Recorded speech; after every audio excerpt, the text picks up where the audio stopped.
అక్కినేని హీరోలలో మొట్టమొదటిసారిగా all time రికార్డులను నమోదు చేస్తూ నాగ చైతన్య నటించిన లేటెస్ట్ మూవీ మజిలీ అన్ని ఏరియాలలో సాలిడ్ కలెక్షన్లతో దూసుకుపోతుండగా అన్ని ఏరియాలో ఒకెత్తు నైజాం ఏరియాలో సినిమా సాధించే కలెక్షన్లు మరో ఎత్తుగా మారాయి. ఈ ఏరియాలో సినిమా ఇప్పుడు 18వ రోజు సాధించిన కలెక్షన్లతో 13 కోట్ల షేర్ మార్కును అధిగమించి అక్కినేని హీరోలలో మొట్టమొదటిసారిగా నైజాం ఏరియాలో 13 కోట్ల షేర్ మార్కును అందుకున్న సినిమాగా నిలిచి సంచలనం సృష్టించింది.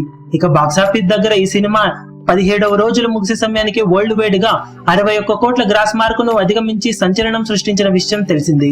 నాగ చైతన్య కెరీర్ లోనే ఇది ఆల్ టైమ్ రికార్డ్ గా చెప్పుకోవాలి. ఓవర్సీస్ లో 1 మిలియన్ మార్క్ మిస్ అయినప్పటికీ సినిమా నాగ చైతన్య కెరీర్ లో సెకండ్ బెస్ట్ ఓవర్సీస్ మూవీగా నిలిచింది. ప్రేమం అక్కడ 8,30,30,000 వరకు డాలర్స్ తో టాప్ లో ఉండగా మజిలీ సినిమా 8 లక్షల రేంజ్ వసూలతో టాప్ 2 ప్లేస్ లో నిలిచింది.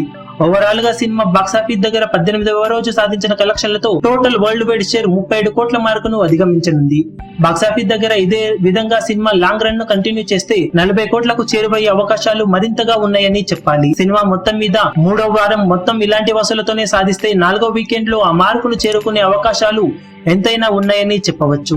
ఇక మొత్తం మీద సినిమా 18 రోజులకు గాను సాధించిన కలెక్షన్ వివరాలు తెలియాల్సి ఉన్నాయి. ఈ వీడియో మీకు నచ్చినట్లయితే లైక్ చేయండి, షేర్ చేయండి, ఛానల్ ని సబ్స్క్రైబ్ చేయడం మాత్రం మరవకండి. ఏ చిన్న అప్డేట్ ను మిస్ అవ్వకూడదు అనుకుంటే బెల్ ఐకాన్ ని ప్రెస్ చేయండి. లేటెస్ట్ సినిమా అప్డేట్స్ కోసం, బాక్సాఫీస్ కలెక్షన్స్ రిపోర్ట్స్ కోసం మా అఫీషియల్ యూట్యూబ్ ఛానల్ ను సబ్స్క్రైబ్ చేసుకోండి. ఏ చిన్న అప్డేట్ ను మిస్ అవ్వకూడదు అనుకుంటే బెల్ ఐకాన్ ని ప్రెస్ చేయండి.